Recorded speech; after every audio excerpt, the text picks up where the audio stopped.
ಆತ್ಮಹತ್ಯೆ ಮಾಡಿಕೊಂಡ ಮಗಳ ಮೃತದೇಹವನ್ನ ಅಳಿಯನ ಮನೆಯ ಹಾಲ್ನಲ್ಲಿಯೇ ತಂದೆಯೊಬ್ಬ ಹೂತಿರುವಂತಹ ಘಟನೆ ತುಮಕೂರಿನಲ್ಲಿ ನಡೆದಿದೆ. ಪಾವಗಡ ಮೂಲದ ಶ್ರುತಿ ಬೆಂಗಳೂರಿನಲ್ಲಿ ಆತ್ಮಹತ್ಯೆ ಮಾಡಿಕೊಂಡಿದ್ರು. ಶ್ರುತಿ ಮೃತದೇಹವನ್ನ ಪಾವಗಡದಲ್ಲಿರುವ ಆಕೆಯ ಪತಿ ಪವನ್ ಕಲ್ಯಾಣ್ನ ನಿರ್ಮಾಣ ಹಂತದ ಮನೆಗೆ ತರಲಾಗಿತ್ತು. ಈ ಸಂದರ್ಭ ಅಳಿಯ ಮನೆ ಕಟ್ಟಲು ನಾನೇ ಹಣ ಕೊಟ್ಟಿದ್ದೆ, ಅವಳ ನೆನಪಿಗಾಗಿ ಇಲ್ಲೇ ಅವಳ ಸಮಾಧಿ ಮಾಡಿ ಸ್ಮಾರಕ ಮಾಡ್ತೇನೆಂದು ಶ್ರುತಿ ತಂದೆ ರಾಜು ನಾಯ್ಕ ಹಠ ಹಿಡಿದಿದ್ದಾರೆ. ನಡು ಮನೆಯಲ್ಲಿ ಹೊಸದಾಗಿ ಹಾಕಲಾಗಿದ್ದ ಟೈಲ್ಸ್ ತೆಗೆದು ಗುಂಡಿ ತೋಡಿ ಶ್ರುತಿ ಶವ ಹೂತಿದ್ದಾರೆ.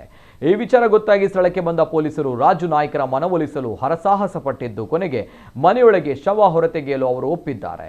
ಬಳಿಕ ಪವನ್ ಕಲ್ಯಾಣ್ಗೆ ಸೇರಿದ ಜಮೀನಿನಲ್ಲಿ ಶ್ರುತಿಯ ಅಂತ್ಯ ಸಂಸ್ಕಾರ ಮಾಡಲಾಯಿತು. ಆದರೆ ಮತ್ತೊಂದೆಡೆ ಮಗಳ ಮೇಲಿನ ಪ್ರೀತಿ ಹಾಗೂ ಅಳಿಯನ ಮೇಲಿನ ಆಕ್ರೋಶದಿಂದ ತಂದೆ ಈ ಕೃತ್ಯ ಎಸಗಿದ್ದರು ಎಂದು ಹೇಳಲಾಗಿದೆ.